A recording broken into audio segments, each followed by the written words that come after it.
da HIV, e eu bato um papo com a doutora Tarsila Vieceli,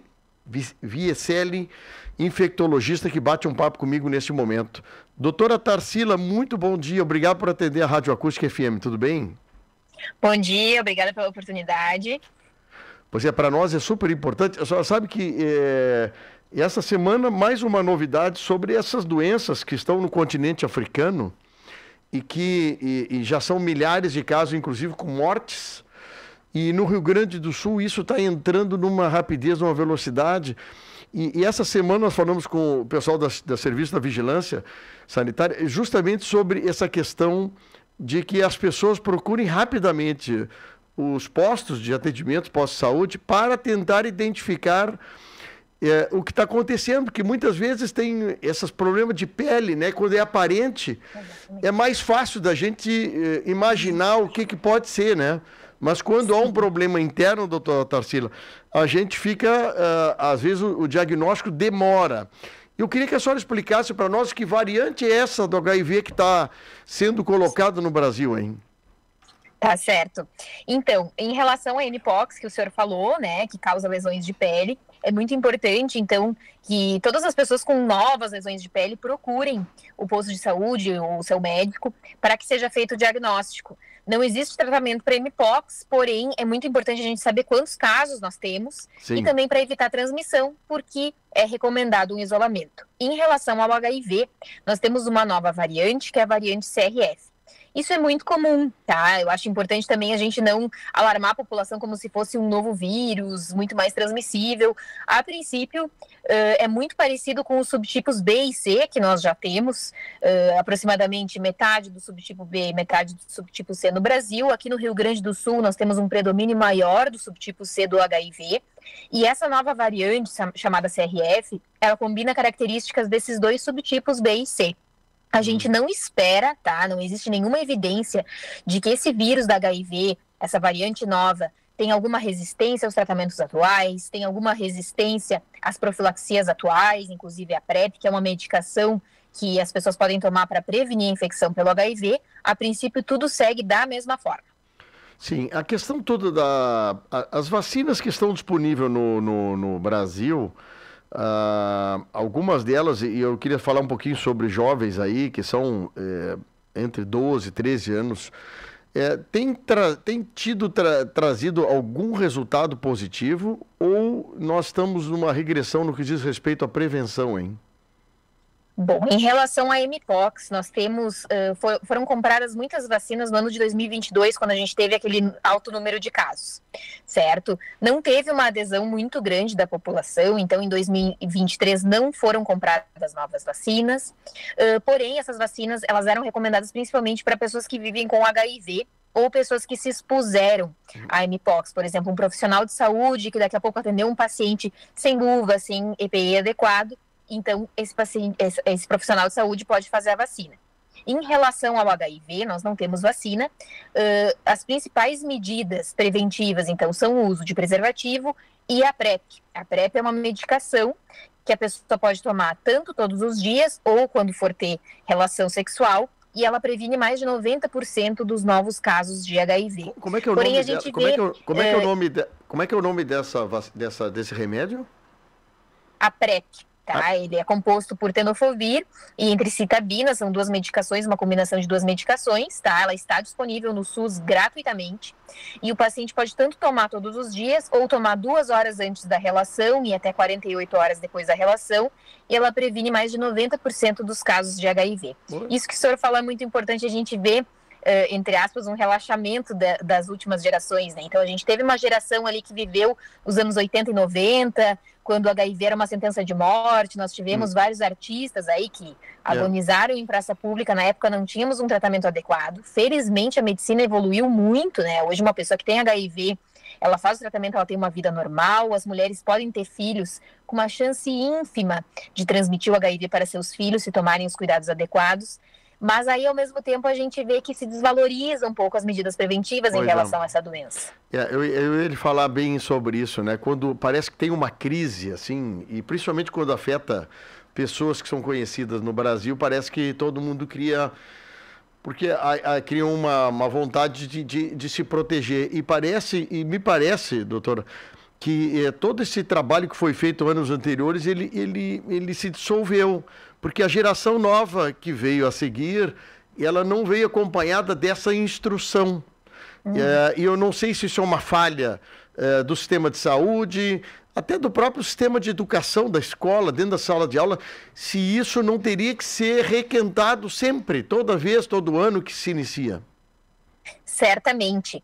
Porém, a gente vê também um aumento muito grande do HIV em idosos, né? Os idosos, então, pessoas, na verdade, acima de 50 anos, tiveram uma mudança muito grande, né? Social nos últimos tempos, até de tratamentos para disfunção erétil, para a terapia de reposição hormonal para as mulheres. Então, as pessoas são sexualmente ativas até uma idade mais avançada. Sim. E aí eu acho que tem um deslize dos médicos, que muitas vezes não pensam, não solicitam exames para essa população, como se o HIV fosse uma doença só de jovens. Então a gente tem um aumento nos jovens por essas questões comportamentais e a gente tem um aumento de AIDS, de HIV avançado em pessoas mais velhas, muito porque não fazem os testes, porque os médicos não incluem no check-up um anti-HIV. E eu acho que é sempre bom com essa variante nova, é uma oportunidade da gente lembrar que o HIV não tem cor, não tem orientação sexual, o HIV não tem cara, qualquer pessoa pode ter HIV.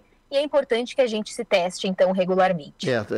Você falasse muito bem. A atividade sexual das pessoas mais velhas acaba também sendo um ativo que vai retransmitindo para outras pessoas, né? Isso é um outro problema.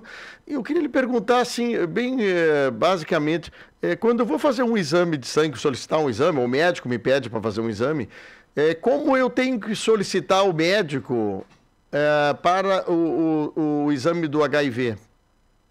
Eu acho que tem que ter uma comunicação muito clara, até da parte dos médicos também. Às vezes, alguns médicos se constrangem em pedir, será que eu vou pedir HIV? O que o paciente vai pensar se eu vou pedir um anti-HIV para ele? Gente, é uma doença como qualquer outra, né? As pessoas não têm vergonha de dizer que tem pressão alta, diabetes, algum tipo de câncer, não tem que ter vergonha, então, de investigar um anti-HIV. Né? Então, pode-se pedir ao médico, olha, eu gostaria de fazer alguns exames, inclusive sorologias, né? Não só para HIV, mas sífilis, hepatites, né? Várias doenças sexualmente transmissíveis. E o médico também ter essa liberdade de pedir com o paciente. Eu sempre sou bem franca com os meus pacientes, eu falo, olha, eu peço para todo mundo, né? Eu acho que, assim como a gente pede colesterol, a gente pesquisa diabetes, também tem que pesquisar doenças sexualmente transmissíveis. Mas deixa eu te contar uma coisa, eu tenho um amigo de longa data que era doador de sangue, quase que a cada 6 meses no hospital. E ele descobriu que tinha hepatite graças aos exames que o hospital faz do sangue e detectou que tinha hepatite, porque em nenhum momento ele sabia que tinha hepatite. É muito importante porque uma das principais consequências da hepatite, que é uma consequência terrível, é a cirrose. Então, a hepatite, se não tratada, se não diagnosticada, em alguns casos, pode evoluir para cirrose, né, comprometendo o fígado. Então, é muito importante a gente fazer o diagnóstico precoce de todas essas doenças. Então, se o médico não pede, dá para a gente pedir. Médico, eu quero um anti-HIV, ou que seria esse exame para detectar qualquer variante desses que nós estamos falando agora, né? Exatamente. Essa variante nova, então, ela testa positivo no exame, né? Não é uma variante que a gente tem que fazer um exame específico. Sim. Ela é também prevenida pela PrEP, então pessoas que estão em uso de PrEP, que é esse remédio para prevenir infecção pelo HIV, também estão protegidas. E as pessoas que estão em tratamento com terapia antirretroviral também estão em tratamento para essa variante. Doutora, né? Então, assim, vamos imaginar que eu não tenho o exame. Tem sintoma quem tem o HIV instalado? Essa é uma pergunta muito boa. O HIV, o que a gente fala de período de incubação, né? Por exemplo, na COVID, uma pessoa contraía COVID, dali a 5, 10, no máximo 14 dias e até sintomas, certo? O HIV, esse período de incubação é de 7, 8, 10 anos. Então, se eu contraio HIV hoje, por uns 8, 10 anos eu posso ter a síndrome retroviral aguda quando pega HIV, que é um gripão, tá? Pode ter febre, pode ter ínguas, pode ter lesões de pele, pode não ter nada. E eu só vou ter sintomas quando eu tiver AIDS, que é a forma avançada do HIV, daqui a 10 anos. Mas aí já é tarde demais. Aí eu posso ter várias complicações decorrentes dessa doença. Por ser uma doença silenciosa, por isso que a gente tem que se testar. Que interessante. Olha, eu não tinha dado conta da incubação. Mas enquanto está o HIV incubado, vamos botar assim a palavra, eu sou potencialmente ativo de transmitir para outras pessoas, doutor?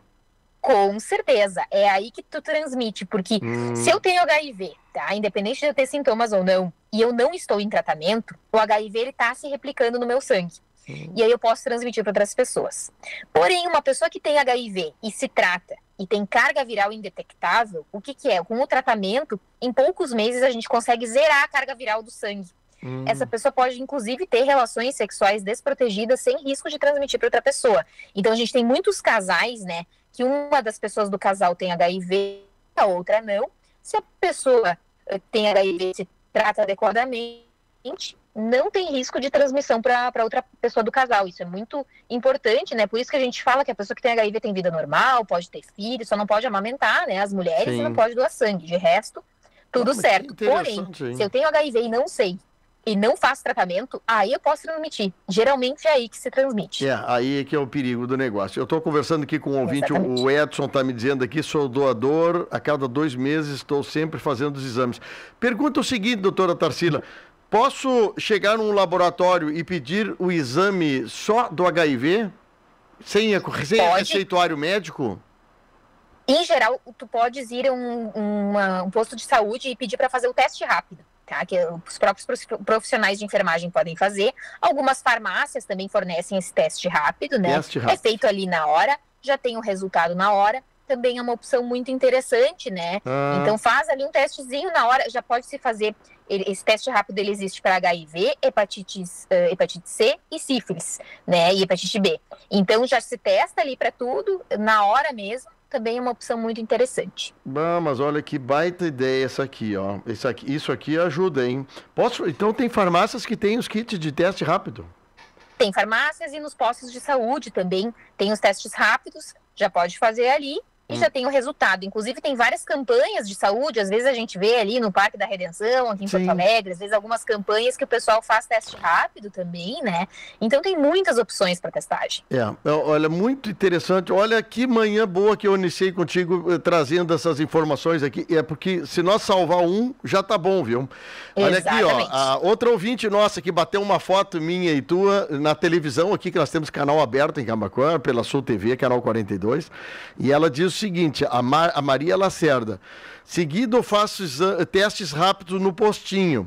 Uns dias atrás eu fiz o teste e deu que eu estou com hepatite. Fui no posto, fiz uma nova coleta de sangue e estou esperando o resultado para ver se realmente estou. Se eu tiver, vou fazer tratamento. Quem tem hepatite, doutora Tarsila, tem que descobrir primeiro o tipo de hepatite para iniciar em tratamento?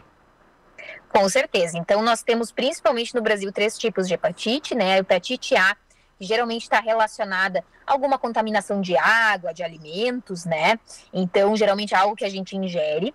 Ela não tem tratamento e geralmente é um quadro viral, assim, que o paciente pode ter diarreia, pode ter aquele amarelão, né, que se chama icterícia, e ele passa, não tem tratamento. Às vezes a gente já teve hepatite A e nem sabe, né? Vai saber aí num exame de sangue. A hepatite B, então é feito o teste rápido. Lembrando que o teste rápido ele é um teste de triagem. Depois, como essa ouvinte relatou, precisa ser feito um exame confirmatório. Na hepatite B, a gente nem sempre trata, tá? Depende do caso e da carga viral. A hepatite C, aí sim, a gente faz então o teste de triagem, porque ele pode dar positivo mesmo quando a gente já eliminou o vírus da hepatite. Então, a gente precisa confirmar se realmente não está ativa. E aí é feito um tratamento de 3 meses, tá? Que ele também está disponível na rede pública, no SUS, gratuitamente. Teve um grande avanço nos últimos anos, porque antigamente tinha que fazer umas injeções que eram bastante tóxicas, agora não. São 3 meses de um comprimido que tem no SUS e em 95% dos casos a gente erradica a hepatite C. Bah, que coisa. Olha, o pessoal da Oral Sim, que é uma empresa aqui com clínica de implantes dentários, que é a maior do Brasil, o pessoal lá tem tela grande e os pacientes, a gerência estão todos ouvindo o programa, dizendo o seguinte, informações importantes que a doutora Tarsila está passando. Pois é, tu sabe que às vezes a gente não fala muito sobre essas coisas, doutora Tarsila, e eu estou oportunizando esse contato aqui, porque esse negócio da AIDS antigamente era como tu disseste, era uma coisa velada demais, assim, porque falava-se sobre promiscuidade, sobre relação homossexual, tinha uma coisa. Depois de um tempo foi feita uma campanha forte jovens, escolas, carnaval, prefeituras, todo mundo fazia as ações grandes sobre a questão do uso da camisinha. Simplesmente se parou no tempo e agora começa não só a aumentar os casos de HIV, hepatite, outro tipo de doença, mas também começa a ter variantes, que é aí que é um outro assunto, né? Parece que ela vai tramitando no organismo das pessoas e vai mudando, né? Vai fazendo a mutação e daqui a pouco descobre coisas, às vezes, mais potencialmente prejudicial à saúde ou menos, dependendo, né? Mas a questão toda é difundir a informação. Por isso que eu quero te agradecer muito o teu tempo. Tu paraste o carro, aí tá dentro do carro batendo um papo comigo, e tu vê como é fácil de nós darmos uma informação. A doutora Tarsila, que é infectologista, dentro de um carro, e eu dentro da rádio, transmitindo aqui para toda a nossa região, trazendo informações. Por isso, muito obrigado pelo carinho de atender a rádio, e eu vou te chamar adorei a entrevista, viu? Muito obrigada pela oportunidade. Bom dia para todos.